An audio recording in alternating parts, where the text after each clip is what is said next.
दोस्तों कैसे अब आज से हम लोग स्टार्ट करने वाले एजर्शन रीजन और ये टॉप 20 रहेंगे क्वेश्चन एजर्शन रीजन के।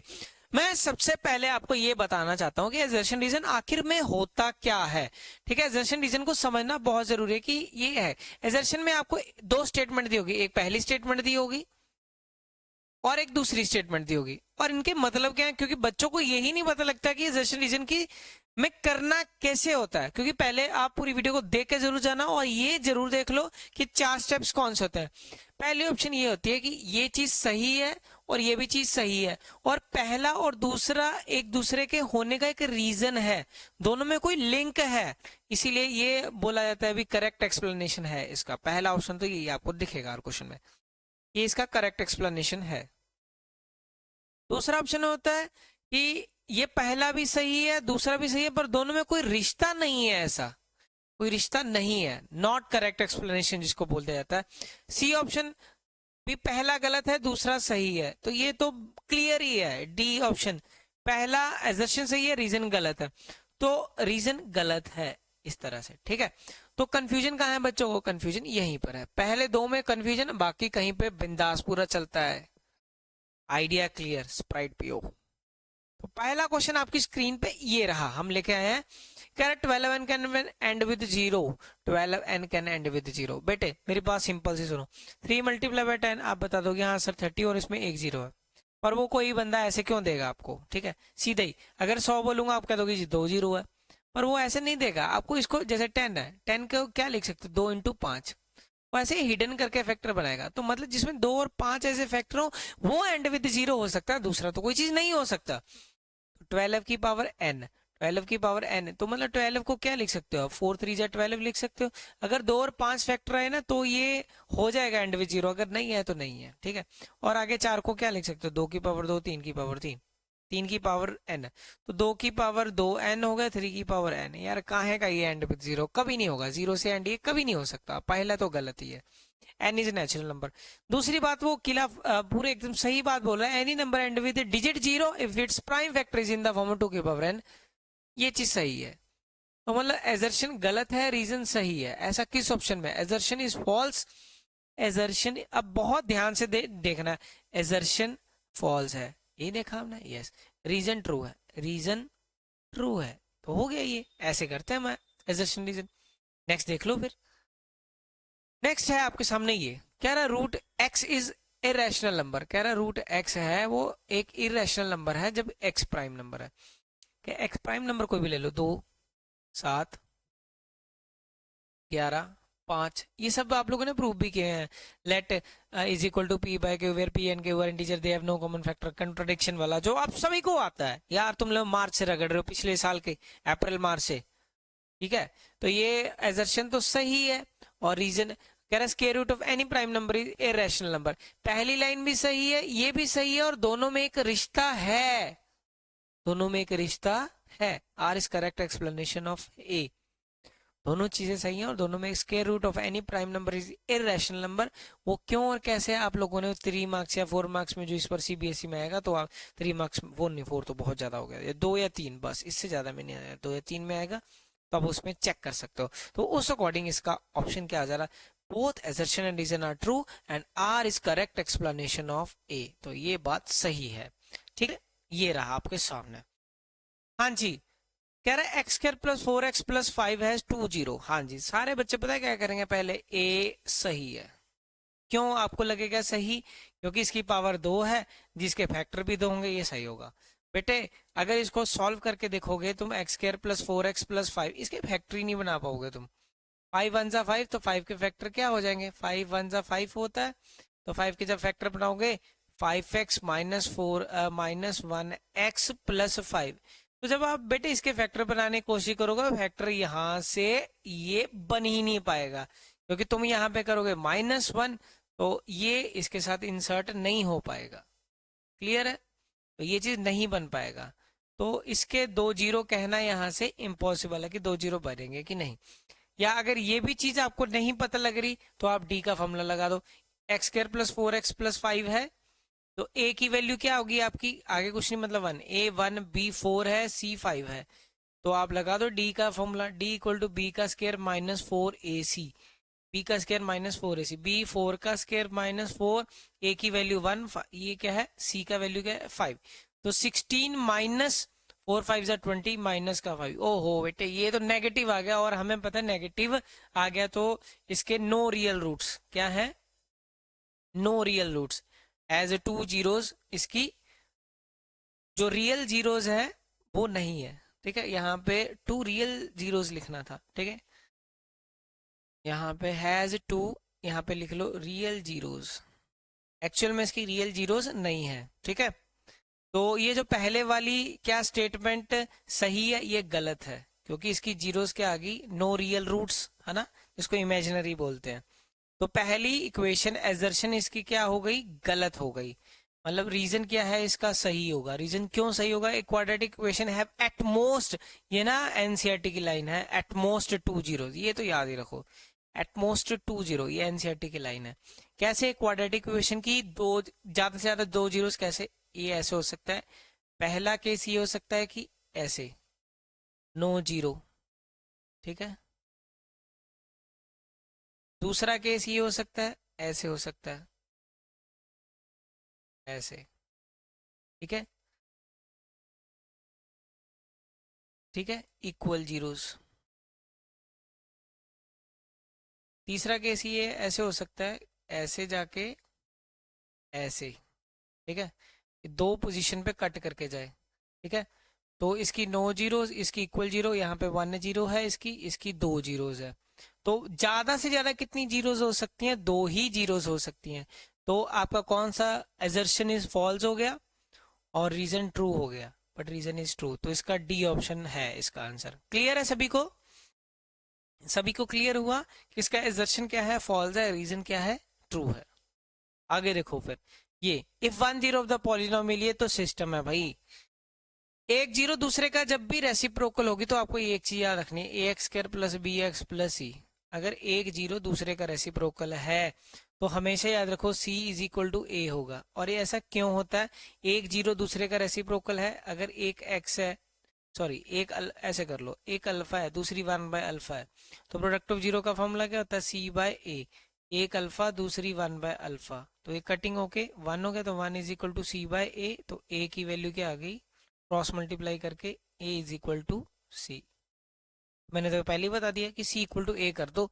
c कितना आपके पास, a की वैल्यू ये हो गई, ये b हो गया, ये c हो गया पूरा, तो c की वैल्यू क्या है आपके पास 4k इज इक्वल टू के स्क्र प्लस 4, ठीक है ये इधर आके माइनस हो गया, के स्क्र माइनस 4k प्लस का 4 इज इक्वल टू 0। अब a का स्क्र प्लस बी का स्केयर, चाहे फैक्टराइज कर लेना जैसे मर्जी कर लो, चाहे फॉर्मूला लगा लो, -2a, ये हो गया 2, और ये 2a भी हो गया ना 4k, तो ये क्या हो जाएगा, k -2 का whole square is equal to 0, तो k -2 इक्वल टू 0, तो k की वैल्यू क्या आ गई 2। चेक करो फिर, ये k की वैल्यू 2 है, यस है, मतलब एजर्शन क्या है, सही है, एजर्शन क्या है मेरा, सही है। If x minus A is a factor of P X, तो P A is equal to 0, ये तो सही है कि x minus A P, reason क्या बोल रहा है, कह रहा है पी एक्स माइनस ए अगर फैक्टर है, x माइनस ए अगर फैक्टर है तो इक्वल टू 0 लिख सकते हो, जिसमें x की वैल्यू क्या आ जाएगी a। अब अगर a की वैल्यू आप पुट करते हैं, a is a 0 of P x, yes a क्या है इसका 0 बन गया ना, तो ये भी सही है। पर क्या इन दोनों में कोई रिलेशन है, मैंने तो ये अलग चीज फॉर्मूले से की है, ये अलग चीज से, ये सही है ये भी सही है, पर दोनों का रिश्ता है जो वो कोई नहीं है, तो इसका करेक्ट ऑप्शन कौन सा हो जा रहा है, both A R true but R is not correct explanation of A, ये इसकी करेक्ट एक्सप्लेनेशन नहीं है। क्लियर है सभी को, ये चौथे का आंसर था बेटे, आया सभी को समझ, क्लियर। चलो फिर आगे देखते हैं नेक्स्ट क्वेश्चन। हाँ जी, ये तो पक्की मोहर है इस क्वेश्चन पे। If the pair of the line are coincident line, coincident line दिमाग में आना चाहिए, कोइंसिडेंट लाइन ग्राफ ऐसे, और ऐसे किसका होता है ग्राफ, जो a1 by a2 b1 by b2 is equal to c1 by c2 होता है, तो होता है, जिसको हम लोग क्या बोलते हैं, infinitely many solution, infinitely many solution बोलते हैं हम लोग। कोइंसिडेंट है, then we say that pair of linear are consistent. Consistent तो होता है, सही है। आगे it has a unique solution, नहीं बेटे यूनिक नहीं होता ये क्या होता है, इन्फिनिटली मैनी होता है, इन्फिनिटली मैनी सॉल्यूशन होता है। तो मेरा एजर्शन गलत हो गया, एजर्शन गलत हो गया तो ऑटोमेटिकली रीजन सही हो जाएगा, क्योंकि ऐसी कोई और ऑप्शन है ही नहीं है। तो if the pair are parallel then the pair has no solution, parallel में तो नो सॉल्यूशन होता है, इट इज कॉल्ड इनकंसिस्टेंट। और ये सही है, ये बेटे सही है। तो ये इक्वेशन सही होगी, तो ए गलत हो गया, आर ट्रू हो गया। ऐसा किस ऑप्शन में है, ए गलत, ए गलत, ये डी ऑप्शन में A is false, R is true. Clear. तो ये इसका आंसर क्या आ गया, फिफ्थ का आंसर हमारा क्या आ गया, A is true, A is false हो गया, आर इज ट्रू। क्लियर, समझ गए मेरी बात। ये था हमारा फिफ्थ क्वेश्चन। अब आओ सिक्स्थ क्वेश्चन पे। ये रहा, कह रहा है the root of quadratic equation, root of quadratic equation ये आर इमेजिनरी, इमेजिनरी है कि नहीं मेरे को तो निकालना पड़ेगा, x square plus 2x plus 2। तो इमेजिनरी कब होता है, जब d की वैल्यू नेगेटिव होती है, या ऐसा बोल सकते हो d और 0 में 0 बड़ा होता है, तो ये होगा ना। तो a की वैल्यू है 1, ठीक है जी, b की वैल्यू है 2, c की वैल्यू भी क्या है 2, a की वैल्यू 1। तो d का फॉर्मूला b का स्क्वायर माइनस 4ac, b 2 का स्क्वायर माइनस 4, a की वैल्यू 1, c की वैल्यू 2, 2 2 जा 4, 4 माइनस 8। ये तो नेगेटिव आ गया। अगर ये नेगेटिव आ गया इसका मतलब हम लोग क्या कर रहे हैं, सही है। और d नेगेटिव आ गया तो पहली लाइन तो सही होगी। d equal to B square minus 4ac 0, then roots of the quadratic equation are imaginary, ये भी लाइन सही है। और मैंने ये सही है, और दोनों में एक रिश्ता है, क्योंकि मैंने इसको और इसको कंबाइन करके ही बनाया है कि ये d की value B square minus 4ac, और ये अब ये दोनों लाइनें सही हैं, और दोनों में रिश्ता क्या है, क्योंकि दोनों को मैंने यूज करके बनाया है ना, दोनों को यूज किया है। तो इसमें क्या होगा, both are correct and R is correct explanation of, R is correct explanation of A. तो ये क्या है, सही है। ठीक है, आओ फिर सातवें पे। सातवां ये रहा, कह रहा A B C are in A P, A B C are in A P. तो 1 upon AB, BC are also in AP. If each of the term is divided by ABC, then the resulting sequence is also in AP. ये करना है। सबसे पहली बात, अगर ABC AP में है, अगर ये चीज AP में, तो हम क्या लिख सकते हैं, इनका डिफरेंस सेम है, मतलब B minus A equal to C minus B, यही हुआ, ये चीज होगा ना। तो आगे ये पूछ रहा है क्या, 1 अपॉन BC, 1 अपॉन AC और 1 अपॉन ए बी, ये भी क्या एपी में होंगे। चलो देखते हैं, हम क्या लेते हैं, पहले दो उठा लेते हैं। पहले दो अगर हम उठाएंगे तो 1 upon A C minus 1 upon B C, तो एलसीएम क्या हो गया, ए बी सी हो गया, ऊपर क्या आ गया, ए और सी, ऊपर बी आ गया, बी और सी ए आ गया। आगे देखो फिर, आगे है, अब हम दूसरे दो को उठाते हैं, इसको और इसको उठाते हैं। तो ये है, मतलब यहाँ पे दिखा देता हूँ, इन दोनों को उठाएंगे हम लोग। तो जब इन दोनों को उठाएंगे 1 upon A B minus 1 upon A C, इसका एलसीएम क्या होगा, जब आप इसका एलसीएम निकालोगे ए बी सी, ऊपर क्या आ जाएगा, ए और बी है तो सी आएगा, इधर ए और सी है तो यहाँ पे बी आएगा। अब मेरी बात सुनो, अभी हम लोगों ने देखा है कि जो b माइनस ए है वो किसके इक्वल है, c माइनस बी के। यहाँ पे b c माइनस बी है, वहां पे हम क्या पुट कर देंगे, b माइनस ए, तो ए बी सी, तो हो गया ना सेम। तो यस, तो ये भी एपी में हो गया। ठीक है, अब सेवंथ में जो चीज लगा हुआ है, तो ध्यान से देखोगे, if each term AP is divided by ABC then the resulting sequence is also in AP. तो ये भी सही है, ये भी सही है, और दोनों में एक रिलेशन भी है, ये भी सही, ये भी सही, और इन दोनों में एक रिलेशन है कि अगर किसी टर्म को ए बी सी से डिवाइड कर दोगे, if each term of the A P is divided by A B C then the result, क्योंकि अगर ए को ए बी सी से डिवाइड करोगे क्या बनेगा, कट के 1 अपॉन बी सी पहला टर्म बन जाएगा। फिर बी को डिवाइड करोगे ए बी सी के साथ, फिर 1 अपॉन ए सी बनेगा, ये रहा वो। तीसरा क्या है, सी, तो ये क्या है, बन जाएगा 1 अपॉन ए बी। तो मतलब ये भी सही है, ये भी सही, और दोनों में एक रिश्ता है, both are correct and R is correct explanation. R is both assertion and reason are correct and R is the correct explanation of A. चलो हो गया खत्म, क्लियर। नेक्स्ट देखो फिर ये रहा, if a line is parallel, 8वां question है आपकी स्क्रीन पे, आप ध्यान से पढ़ोगे। If a line intersect A B A, तो D and E are point, A B C एक ट्राइंगल है, बना देते हैं, देख लेते हैं उसको, ए बी सी, ठीक है, और ये D E, D and E तो is parallel to B C, ये लाइनें इसके पैरेलल है। तो prove that A D by A B, A D half by full, A D by A B is equal to A E half by full A C. A D by A B ये सही है, ये तो हम बहुत बताते हैं कि ये हाफ बाय हाफ है, हाफ बाय फुल है, तो ये सारे सही होते हैं। ये क्रॉलरी ऑफ बीपीटी होता है, इसको बोलता है, ये सही है। और हाफ बाय हाफ भी सही होता है। A D by D B is equal to A E by E C, ये भी सही होता है। किस वजह से होता है? ये बीपीटी की वजह से होता है, इसकी वजह से, ये बीपीटी की वजह से होता है। कह रहा है इफ ए, तो दूसरी लाइन क्या बोल रहा है, ये one side of a triangle then you divide the other two sides in the same ratio, ये सही है क्योंकि ये बीपीटी है और हमने इसका उपयोग यहाँ पे किया है, तो इसका मतलब क्या है, एजर्शन भी सही है, रीजन भी सही है, और ये रिश्ता एकदम क्लियर और है आपस में इनका रिश्ता। तो अगर ये रिश्ता क्या कहलाता है, और ये A and R are correct and reason is correct explanation of A, और ये इसका करेक्ट एक्सप्लेनेशन है ए का, तो ये इसका ऑप्शन ये हो जाता है 8वें का। क्लियर है सभी को, समझ गए? तो ये चीज है।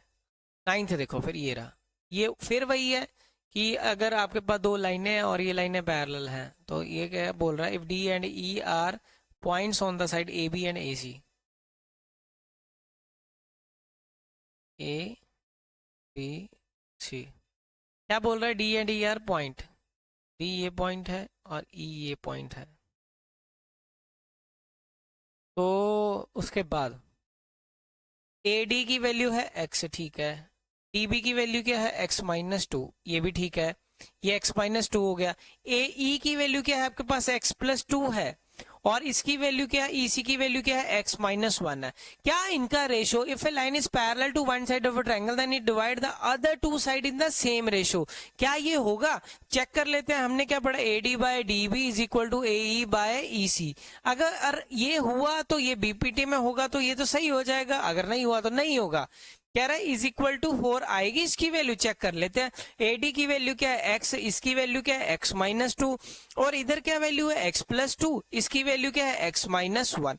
क्रॉस मल्टीप्लाई करोगे, ये क्या आ जाएगा, x+2 into x-1 is equal to x+2, और यहाँ भी x-2 और इज इक्वल टू, यहाँ पे लिखता है, मेरे पास थोड़ी सी स्पेस की कमी हो गई, मैं यहाँ पे लिख देता हूँ, ये क्या हो जाएगा, x multiply by x-1, x-2 multiply by x+2 हो गया। और हमें पता है ये क्या बनेगा, a plus B A minus B, तो a का स्क्वायर माइनस b का स्क्वायर, इधर क्या होगा, x का स्क्वायर माइनस का x, और x स्क्वायर और x स्क्वायर कैंसिल हो गया, माइनस ऑफ x माइनस का 4, तो x की वैल्यू क्या होगी आपकी 4। क्या हमारे पास x की वैल्यू 4 आई? यस, x की वैल्यू 4 आई, और ये उसने पूछा था कि ये divide in the same ratio, मैंने क्या लगाया, बीपीटी लगाया, तो ये भी सही है, ये भी सही है, और इनके बीच का रिश्ता भी पवित्र है, और ये है, तो ये इसके साथ करेक्ट एक्सप्लेनेशन में चला गया। तो assertion and reason are correct and R is correct explanation of A, तो ये हो गया इसका टिक लगा के ये आंसर। इसके बाद 10th क्वेश्चन, तो 10th में आपको करना क्या है, वो क्या पूछ रहा है, कह रहा है सी इज मिड पॉइंट, P और Q है, P और Q और C इज मिड पॉइंट। ये इस क्वेश्चन को इसलिए लिया है क्योंकि वो 1:1 का कोई ना कोई क्वेश्चन आपको MCQ में भी डाल देगा। और P की वैल्यू क्या है 4,x है, Q की वैल्यू क्या है -2,4। अब हमें पता है अगर ये एक मिड पॉइंट है, रेशो 1:1 है, तो y की वैल्यू क्या होगी, पहले में पहला जोड़ के डिवाइडेड बाय 2, पहले में पहला जोड़ के डिवाइडेड बाय 2, और फिर क्या करना है आपको, दूसरे में दूसरे को ऐड करके डिवाइडेड बाय 2, -1x + 4/2। अब चेक कर लेते हैं, तो y की वैल्यू क्या आ गई 2/2, 2/2 कितना होता है 1, तो y की वैल्यू क्या आ गई 1। यहाँ पे चेक कर लेते हैं, माइनस क्रॉस मल्टीप्लाई करोगे, -2x + 4, तो ये प्लस के उधर आके माइनस हो जाएगा, तो x माइनस सिक्स। तो क्या -1 और 6 आ रही है वैल्यू? यस। तो आ रही है -1 और 6। क्या मैंने यही फॉर्मूला यूज किया? यस, फॉर्मूला भी यही यूज किया, ये भी यही यूज किया, और इसकी की वजह से मेरे पास ये आंसर और ये आंसर के आने का रीजन क्या है? क्योंकि मैंने मिड पॉइंट लगाया, जो कि x अगर निकालना है x1 plus x2 plus x by 2, y1 plus y2 by 2, यही करके लगाया है ना मैंने। तो मतलब ये दोनों सही है, ये दोनों सही भी हैं और दोनों का उपयोग किया गया और दोनों में कोई रिलेशन बनता है, इसीलिए R is correct explanation of A बन जाता है इसके साथ। तो ये था हमारा 10th क्वेश्चन। आया सभी को समझ? ठीक है, आगे करते हैं हम। तो ये रहा, ये आगे। हाँ जी, ये आधे बच्चों की दिक्कत। साइन ए का मतलब जी ये होता है, साइन ए का मतलब ये होता है कि साइन मल्टीप्लाई बाय ए होता है, इसका मतलब ये चीजें नहीं होता। तो पहला तो बेटे गलत हो गया। दूसरी चीज, the value of sine theta increase as theta increase, ये बात सही है। साइन का ग्राफ होता है ये ऐसे, 0 से 90 के बीच में अगर देखोगे ना, तो 0 से 90 के बीच में ये ऐसे बढ़ता है, ऐसे। ठीक है, अगर इसी में अगर मैं कॉस का ग्राफ ड्रॉ करूं, कॉस का ग्राफ, अगर मैं इसी पे कॉस का ग्राफ ड्रॉ करूं, तो इसके 90 से ही उतरेगा, ये ऐसे उतरता है। ठीक है, तो ये पिंक कलर वाला मैंने कॉस का ग्राफ दिखाया, कॉस थीटा का, वो डिक्रीज होता है। ठीक है, और मैंने क्या दिखाया? साइन का ग्राफ, साइन का ग्राफ ऐसे चढ़ता है, साइन का ग्राफ ऊपर की तरफ चढ़ता है, साइन थीटा इंक्रीज होता है 0 से 90 में, इंक्रीज। ठीक है, ये मैंने आपको दिखाया। तो जो मतलब साइन का ग्राफ चढ़ेगा ऊपर और कॉस का ग्राफ चलेगा नीचे की तरफ, नीचे की तरफ, या ऐसे। ठीक है, तो the value sine theta increase as theta increase, yes, 0 से 90 के बीच में, यहाँ पे लिखना था 0 और 90 के बीच में, 0 और 90 के बीच की बात बोली जा रही है ये। ठीक है, तो इस केस में क्या होगा कि वो बढ़ेगा। क्लियर? तो दूसरी लाइन तो सही है, दूसरी लाइन रीजन तो इसका सही है, एजर्शन फॉल्स है, तो इनमें कोई खास रिश्ता नहीं कहलाया, एजर्शन फॉल्स रहेगा इस केस में और रीजन ट्रू रहेगा, रीजन इज ट्रू। तो इसका ऑप्शन ये टिक हो जा रहा है। ठीक है, तो ये हो गया आपका 11 नंबर, एजर्शन गलत, रीजन सही। आगे देखो फिर, ये रहा, कह रहा length of the shadow of A vertical ball. क्या शानदार है ये क्वेश्चन, तो एमसीक्यू में ही लगता है पूरा। Vertical ball is equal to the height of the angle of the elevation of the sun is 45। एक चीज याद रखो, जब भी angle of elevation of the sun ये 45 डिग्री रहता है, तो ये नीचे वाली चीज, ये और ये चीज हमेशा बराबर रहती है, हमेशा याद रखोगे। तो इसको बोलते हैं राइज, ऊपर की तरफ राइज, और इसको बोलते हैं रन। राइज और रन बराबर होता है, तो ये कब होता है? जब 45 डिग्री आगे से, इसको तो याद ही रख लो। ये एक ट्रिपलेट भी है वैसे, 1/√2, मतलब जितना ये बेस होगा, बेस की वैल्यू अगर x है तो परपेंडिकुलर की वैल्यू भी x होगी। पर किस केस में? जब यहां से जो एंगल निकलेगा 45 डिग्री, कितनी डिग्री? 45 डिग्री, तभी होना है ऐसा बेटे, तभी होना है, नहीं तो नहीं होना। ठीक है, तो ये सही है। और ये पाइथागोरस थ्योरम कह रहा है हाइपोटेन्यूज का स्क्वायर इक्वल टू ये नीचे का स्क्वायर, लेंथ का स्क्वायर प्लस बेस का स्क्वायर, ये भी लाइन सही है, पर दोनों में कोई रिश्ता नहीं है। ये भी सही है, ये भी सही है, ये इसका कोई रीजन नहीं बना कि ये इसकी वजह से ये चीज हुआ, ऐसा कुछ नहीं है। ठीक है, समझ गए मेरी बात? ऐसा कुछ नहीं है, ये ट्रिगो रेशो की वजह से है। 10 45 1/√2, ये एक ट्रिपलेट है, पर इसका इसके साथ कोई संबंध ऐसा खास नहीं है कि ये 45 डिग्री पे ये इस तरह से ये क्यों बन गया। ठीक है, तो दोनों चीजें सही हैं, पर दोनों में कोई ऐसा खास रिश्ता नहीं है। ठीक है, तो 12 का जो आंसर है वो ये तो सही है, एजर्शन भी सही है, आर भी सही है। R is not correct explanation. बहुत ध्यान से देखना पड़ता है, कई बार हमसे गलती से गलत टिक हो जाता है, और कंफ्यूजन इन दोनों में ही हमेशा आपको रहेगा, इसको दूर करना है। Not, R is not correct explanation of A, आपको देखना है ध्यान से। क्लियर? समझ गए मेरी बात? आगे देखो फिर, ये देखो, ये भी क्वेश्चन बड़ा ही इंपॉर्टेंट है।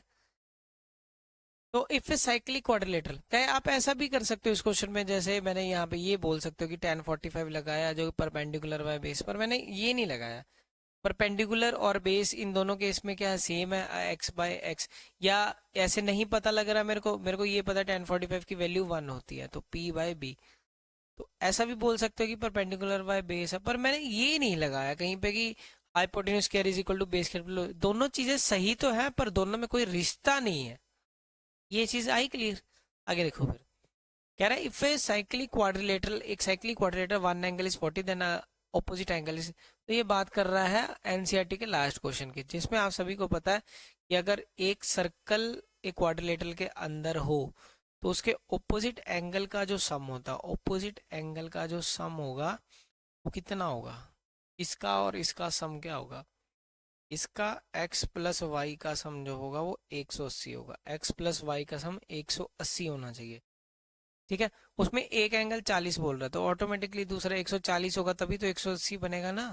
तो पहली बात तो ये तो सही है, ये तो रट्टा ही लगा लो, इसके ऑपोजिट एंगल का सम 180 होता है अगर कब, जब एक क्वाड्रिलेटरल के सरकमस्क्राइबिंग है सर्कल अंदर की तरफ से, इसका ये एंगल और ये एंगल का सम सप्लीमेंट्री होता है। ये लास्ट क्वेश्चन है तुम्हारी बुक का, जो सर्कल वाली चैप्टर का लास्ट क्वेश्चन बनता है। ठीक है, कह रहा है sum of the opposite angles of cyclic quadrilateral is 360। ये तो भाई गलत बोल रहा है, ये सही है ये गलत है, मतलब क्या है, एजर्शन सही है रीजन गलत है। तो ऐसा किस केस में है, एजर्शन सही आर इनकरेक्ट, तो ये ऐसा इस ऑप्शन में ही है, एजर्शन इज करेक्ट और reason is incorrect. Clear? 13 number. 14 number पे आ गए हम लोग, कह रहा है in a circle of radius, इसको देखते हैं, in a circle of radius area of sector, this area of sector कह रहा है, एरिया ऑफ सेक्टर का फॉर्मूला हमें पता है, theta by 360 pi R square होता है, theta by 360 pi R square. ठीक है, तो थीटा की वैल्यू 60 पुट कर दी, 360, ये पाई पाई 22/7, आर की वैल्यू 6 मल्टीप्लाई बाय 6, तो ये 1/6 हो जाएगा और ये भी इससे कैंसिल हो जाएगा, 132/7।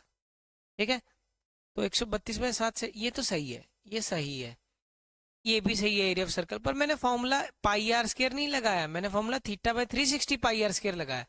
तो बातें तो दोनों सही हैं पर दोनों का आपस में कोई लेना देना नहीं है। Not correct explanation of A, ये हो जाएगा इसका आंसर 14 का। क्लियर है सभी को? क्लियर है? ये हमारा एजर्शन भी सही है, रीजन भी सही है, पर दोनों में कोई रिश्ता नहीं है। क्लियर? तो 14 नंबर। अब आ जाओ 15 नंबर पे, कह रहा प्रोबेबिलिटी ऑफ श्योर इवेंट की वैल्यू 1 होती है। ये तो बात सही है कि श्योर इवेंट जो होती है उसकी 1 होती है, इम्पॉसिबल इवेंट की 0 होती है। Let E be the event, और प्रोबेबिलिटी हमेशा 0 और 1 के बीच में लाई करती है, ये भी सही है, पर इन दोनों के बीच का, ये भी सही है ये भी सही है, पर इन दोनों के बीच में कोई रिश्ता नहीं है। ठीक है, इन दोनों के बीच में कोई रिश्ता नहीं है, ये भी सही है, प्रोबेबिलिटी श्योर इवेंट 1 होता है और ये लाई करता है, तो R is not correct explanation of A, both assertion and reason are correct. ये होगा 15 नंबर आपका। इसके बाद आ जाओ 16 नंबर पे, probability of winning a game, एक गेम है उसको जीतने की संभावना 0.4 है और हारने की 1.6 है, 0.6 है। ये हमें कैसे पता लगा? हमें पता जीतने की और ना जीतने की संभावना कितनी होती है, equal to 1, equal to 1। Event की क्या है, 0 पॉइंट होने की संभावना तो ये है, ना होने की संभावना इक्वल टू 1, तो नॉट इवेंट की वैल्यू क्या आ गई, 1 माइनस 0.4, 1 माइनस 0.4 जो कि 0.6 हो गया, क्या हो गया 0.6। क्लियर? तो ये भी सही है ये भी सही है और इसकी वजह से ही ये निकला है, तो ए भी सही है आर भी सही है और इनके बीच में एक रिश्ता है। ठीक है, R is correct explanation of both assertion reason are correct, R is correct explanation of A. Clear? तो ये हो गया 16-17।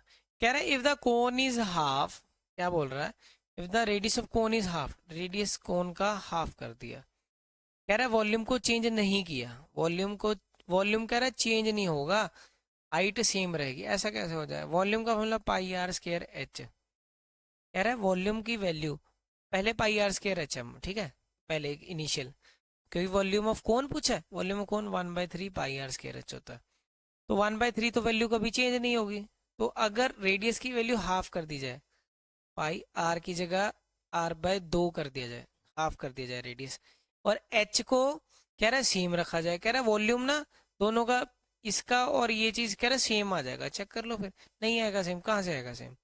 आर स्क्र बाय 4h, तो 1 बाय, ये तो 4 3 12 हो गया, 1/12 पाई आर स्क्र एच। कहाँ पे ये इक्वल है? नहीं है इक्वल।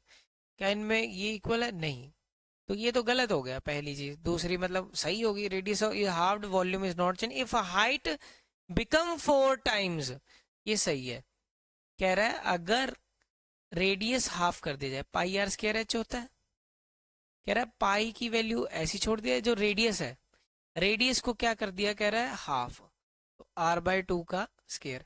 हाइट क्या कर दी, कह रहा है 4 टाइम्स h कर दी। देखो फिर पाई 1/3 पाई आर स्क्वायर h होता है, 1/3 चलने दो, 1/3 पाई r/2 मतलब r स्क्वायर बाय 4, और h की वैल्यू 4, तो 4 की 4 के साथ कटिंग होगी, तो क्या 1/3 पाई आर स्क्वायर h हो गया। ये तो हो गया बराबर, ठीक है। तो मतलब ये चीज सही है। इस क्वेश्चन का आंसर क्या है? एजर्शन गलत है, रीजन सही है। तो ऐसा किस ऑप्शन में हो, चेक कर लो। एजर्शन गलत है, रीजन सही है, तो ये डी ऑप्शन हो गया। तो 17 का नंबर का आंसर क्या हो गया आपका? डी हो गया, ठीक है। अब आ जाओ 18 नंबर पे। कह रहा है length of minute hand of a clock, एक minute hand of a clock 7 centimetre, जिसका रेडियस क्या है 7 centimetre. Area swept by minute hand in 5 minute, 5 minute में वो कितना करेगी? हमें पता है कि अगर 60 मिनट में 360 डिग्री, यही होता है। 1 मिनट में 360/60, 6 डिग्री हो गया। पूछा कितने मिनट में? 5 मिनट में। 6 × 5 30 हो गया, तो थीटा 30 डिग्री हो गया, ठीक है। और एरिया ऑफ सेक्टर का फॉर्मूला क्या होता है? Area theta by 360 pi R square. Theta की वैल्यू आपकी 30/360, पाई की वैल्यू 22/7, आर की वैल्यू 7 × 7, 7 से 7 कैंसिल हो गया, 1/12, ठीक है। 2 11 पे, 2 6 पे कटिंग, ठीक है। तो ये क्या आ गया? 77/6, क्या आ गया? 77/6। क्या एरिया 77/6 आया है? चेक कर लो। यस, एरिया 77/6 सही है। पर क्या लेंथ ऑफ आर्क का फॉर्मूला तो ये होता है, ये भी सही है। पर हमने तो फॉर्मूला कौन सा यूज किया? θ/360 पाई आर स्क्वायर यूज किया, और यहाँ पे क्या लेंथ ऑफ आर्क का फॉर्मूला। मतलब ये दोनों चीजें तो सही है, पर इन दोनों में कोई रिश्ता नहीं है, कोई रिश्ता नहीं है। क्लियर है? Both assertion and reason are true, R is not the correct explanation of A. ये हो गया, ठीक है। तो 18 नंबर का आपका क्या हो गया आंसर? आपका ये चीज हो गया। क्लियर? अब देखेंगे हम लोग 19 नंबर पे क्या है। ये रहा, देखो फॉर्मूला हमारे पास क्या है। कह रहा है मॉड की वैल्यू 60 है, मॉड की वैल्यू 60 है। मीन की वैल्यू कह रहा है 66 है, मीन की वैल्यू क्या है? 66 है। उसके बाद मीडियन की वैल्यू कह रहा है 64 आएगी। देख लेते हैं, हमारे पास फॉर्मूला क्या था? 3 median is equal to mode plus 2 mean. 3 median is equal to mode plus 2 mean. 3 median पता नहीं है, मॉड की वैल्यू कितनी है? 60, 2 मीन की वैल्यू 66, तो 60, 2 6 12, 2 6 12, तो 6 और 3 9, तो मीडियन की वैल्यू क्या आ गई? ये 3 मल्टीप्लाई हो रहा था, ये डिवाइड हो जाएगा, ठीक है। तो 3 ठीक है 18, मीडियन 64, क्या 64 है? यस, ये सही है। पर मीडियन का फॉर्मूला तो हमने क्या पढ़ा है? 3 median is equal to mode plus 2 mean. मतलब ये डिवाइडेड 2 हो रहा है, तो यहाँ मल्टीप्लाई बाय 2 हो जाएगा। पर हमने तो 3 मीडियन वाला फॉर्मूला पढ़ा है, तो मतलब ये गलत है। इस केस में एजर्शन तो सही है, रीजन नहीं सही है। क्या है समझ सभी को? 19 नंबर का एमसीक्यू था, एजर्शन सही है, रीजन नहीं सही है। एजर्शन इज करेक्ट, और ये नहीं लिखना, रीजन दोनों करेक्ट। तभी मैं कहता हूँ बहुत ध्यान से टिक करना है। एजर्शन सही है, रीजन सही नहीं है, तो इसका ऑप्शन ए हो गया। क्लियर? नेक्स्ट देखो फिर ये रहा बेटे, अब ध्यान से देखना है आपने कि ये क्वेश्चन आज की क्लास का लास्ट क्वेश्चन है। If the number scored by median number of 11 player, 11 player है और ये दिया हुआ मीडियन निकालना। तो मीडियन अगर इस केस में निकालना है तो हमारे पास फॉर्मूला क्या होता है, n+1/2। अगर ऑड नंबर है, ऑड है ना क्योंकि 11 ऑड नंबर है, तो 11 + 1/2 मतलब 12/2। 12/2 का मतलब क्या है, 6 नंबर की टर्म। जो 6 नंबर की टर्म है ना वही मीडियन होगा। अब इंक्रीजिंग ऑर्डर में लगाओ, पहला टर्म क्या है 0, ये 1 नंबर पे रहेगा, 0 डाल दिया। उसके बाद इसके बाद क्या आएगा 5, दूसरा नंबर, 5 के बाद 11, उसके बाद 11 के नंबर के बाद क्या है 19, 19 के बाद क्या है 21, 21 के बाद क्या है 27। तो काउंट करो, 6 नंबर की टर्म है ना, 1 2 3 4 5 6, तो 6वें नंबर पे क्या 27 है। क्या मीडियन 27 है, इसको मैंने चेंज किया हुआ है, मीडियन की वैल्यू 27 आ गई, तो ये भी सही है। और मीडियन का फॉर्मूला हमने यही लगाया, यस यही लगाया, तो मतलब ये भी सही है। और इन दोनों में एक रिलेशन है, इसकी वजह से ये निकला है, मतलब एजर्शन भी सही है, रीजन भी सही है, और दोनों में एक रिश्ता है, मतलब करेक्ट एक्सप्लेनेशन है। R is correct explanation of A, ये सही है, ये हो गया ठीक है। तो ये तो हमने कर दिए क्वेश्चन। तो ये थे आज की क्लास के टॉप 20 एजर्शन रीजन। मिलते हैं आपको नेक्स्ट लेक्चर में, तब तक के लिए टाटा बाय बाय, शुभ रात्रि, शबा खैर और जय हिंद।